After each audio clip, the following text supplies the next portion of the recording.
Okay, so we're going to move to our next lecture, which is going to be building relationships. Why are we drawn to some people? And how do healthy relationships develop and endure?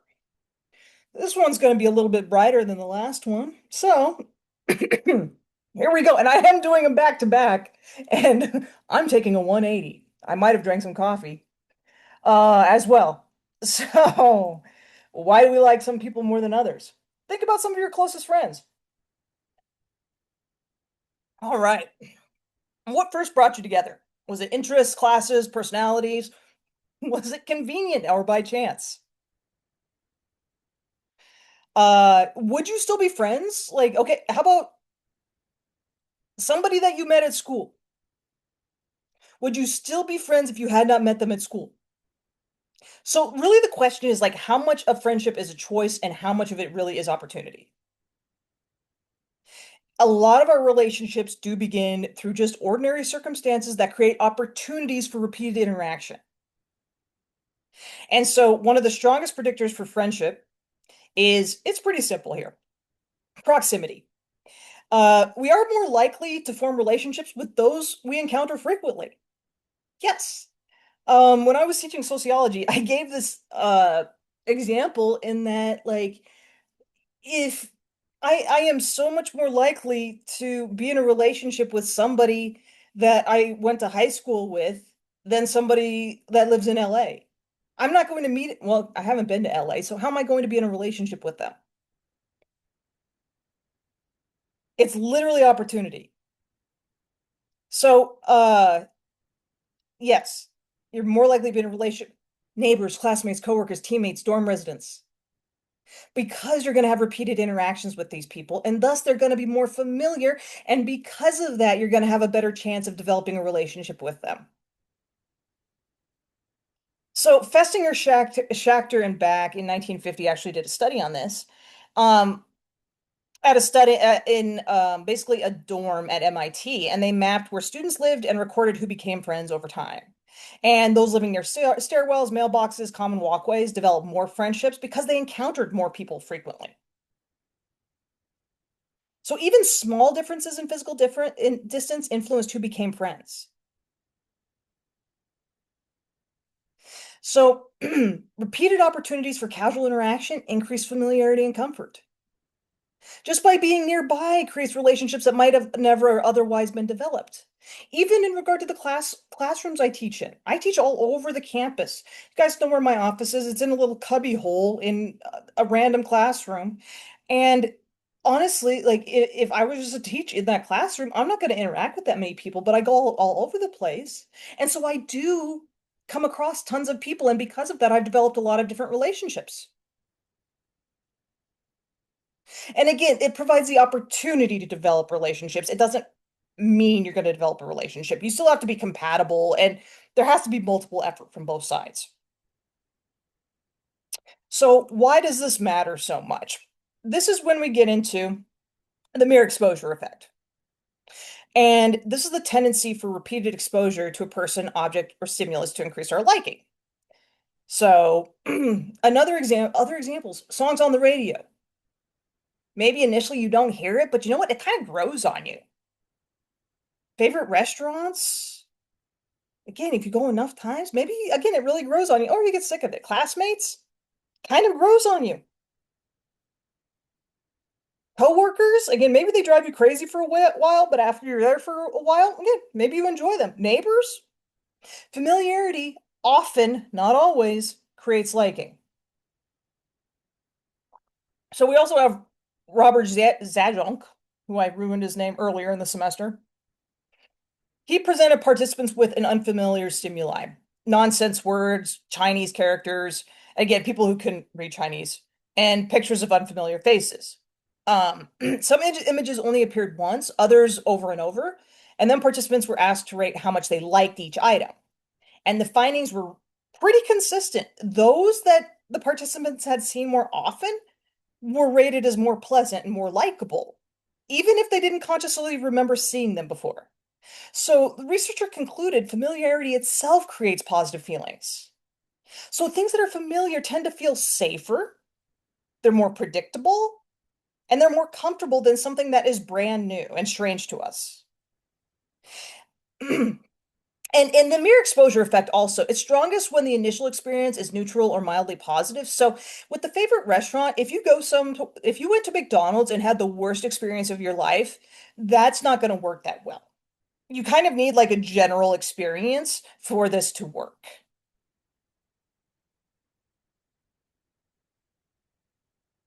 And again, advertising. Companies repeatedly expose consumers to logos and slogans. Familiarity increases positive feelings toward a brand. Yeah, just do it. Got milk. Trying to think of other ones that are not coming to me right now. So, yes, have you ever grown to like a song after hearing it? Why do advertisers spend millions repeating the same message over and over and over? Politicians are doing that right now. Tens of millions, probably hundreds of millions. And again, it works best when the interactions are neutral positive. If it's the other way and it's negative, that's usually going to strengthen the dislike. So, seeing someone repeatedly, it might help friendship begin, but the repeated exposure isn't enough. So, we need something else here too. Similarity and attraction. So, again, you hear the whole thing, opposites attract, things like that. So, do opposites really attract, or do similarities matter more? Now, psychologist Don Byrne in 1971 conducted several studies examining attitude similarity. They completed surveys about beliefs, values, opinions. Then they're shown questionnaires that supposedly belong to another participant. And some of the questionnaires were very similar to the one that they completed, and others were very different. And participants consistently rated the people with more similar attitudes as more likable, actually. And so the interpretation of this was that shared attitudes and values create more positive feelings because they validate our own beliefs. They reduce conflict and make interactions more predictable. Now, in regard to modern research, because that was done in, I think, 1961, research since continues to support similarity as one of the strongest predictors of friendship and relationship satisfaction. Now, differences can enhance or enrich relationships, but shared values and goals are generally more important than complementary personalities. So, an everyday example, okay, friends who enjoy the same hobby, it gives you something to do together. Roommates with similar lifestyles, yeah, you put somebody who's messy together with somebody who's super conscientious and organized. Yeah, that's gonna be difficult. Coworkers with shared goals. Romantic partners with similar values and belief systems. Athletes with similar levels of commitment. Yeah, you put an athlete who is super dedicated, hardworking, and then somebody who's just there. It's not going to work overly well. Okay, apologize. There's a video in conversion. Okay. How many times have I said that this semester? Yes. So even in regard to this, yes, we're often attracted to people who share values, attitudes, interests, personality traits, hobbies, goals, backgrounds. And again, the similarity, again, we can share our experiences and empathize with one another and understand one another. And because of that, that's going to enhance our relationships. Um, and again, so in regard to the opposites attract thing, okay, context matters here. Okay, so initially, opposites attracting can create curiosity. Short term, temporarily. But the similarities, they're a much stronger predictor of long-term relationship satisfaction. Another piece, okay, so do opposites really attract? Again, curiosity. Complementary skills can strengthen teamwork to a certain degree. Let's see here.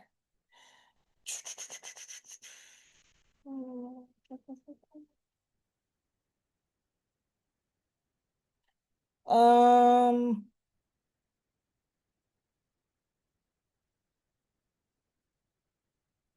trying to find if there's anything else on here that we didn't discuss.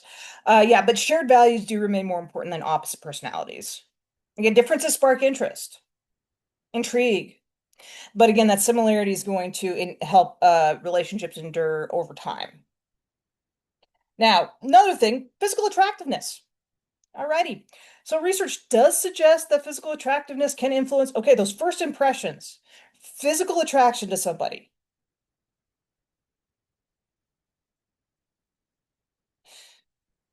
Research consistently finds that physical attractiveness does influence those first impressions because we make rapid judgments based upon appearance. Whether or not we want to admit it, we do that before we know anything else about the person. And again, but attraction is much more complex than just physical appearance. There are a variety of studies that have found that physical attractiveness does influence initial attraction, particularly when it comes to first impressions or brief interactions, speed dating, online dating profiles, things like that. But as relationships develop, things like shared values, trust, communication, kindness, and reliability become much stronger predictors of relationship satisfaction over the long term. Now, physical attractiveness is influenced by a variety of things: biology, culture, personal preferences, and individual preferences. There's a lot happening here. There's no universal standard of attractiveness, and the standards do shift across cultures and throughout history as well. So, in regard to this, um, it's not that it doesn't matter at all or matters completely.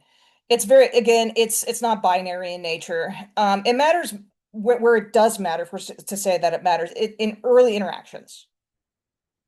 But then as relationships develop, it's all of these other factors. It influences the opportunities for interaction. Now, in regard to attractiveness, again, people often assume attractive individuals possess many other positive qualities. Again, so we're going back to the halo effect, which is another cognitive bias, which we talked about. One positive characteristic leading to us to judge that that person is all of these other positive things. And physical attractiveness is one of the strongest things.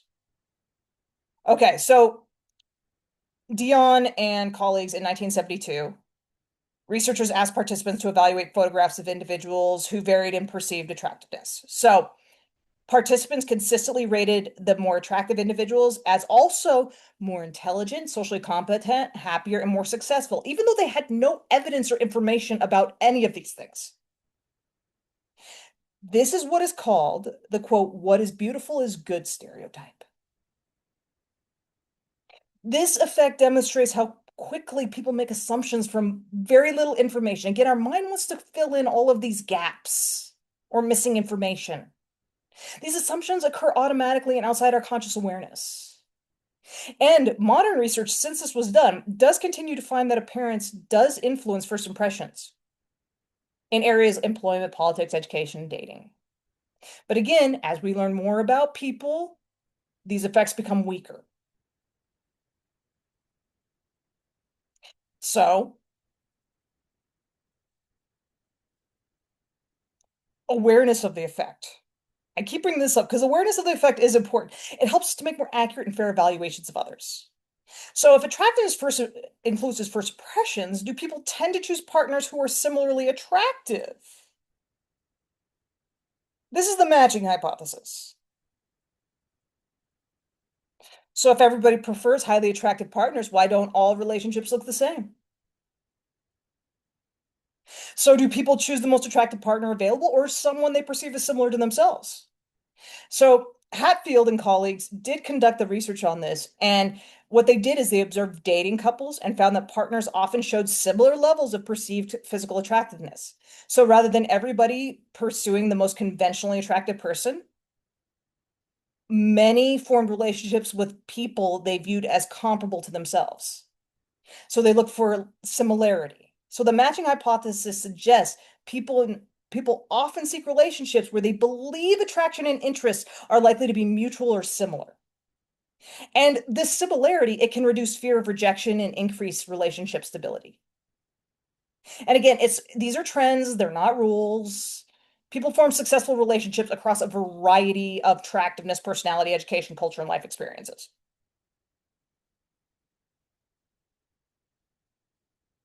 And it does bring up a couple questions that you could think about. Okay, why do people prefer partners who seem similar to themselves? Again, is it a confidence thing?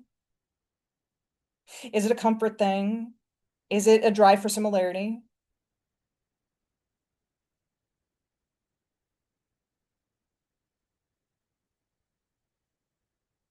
And again, people may seek relationships that feel mutually attainable and comparable rather than just simply pursuing the most attractive partner available. Okay, so do these patterns look the same way across culture? The answer is really no, uh, to a certain degree. Mm. Okay, so everything we've discussed raises another important question. Do people everywhere find the same qualities attractive? Now, David Buss in 1989 conducted research on this, a largest cross-cultural study of mate preferences, more than 10,000 participants across dozens of cultures. Now, what he found, some preferences appeared consistent across cultures. So, for example, many participants valued kindness, intelligence, dependability, and emotional stability.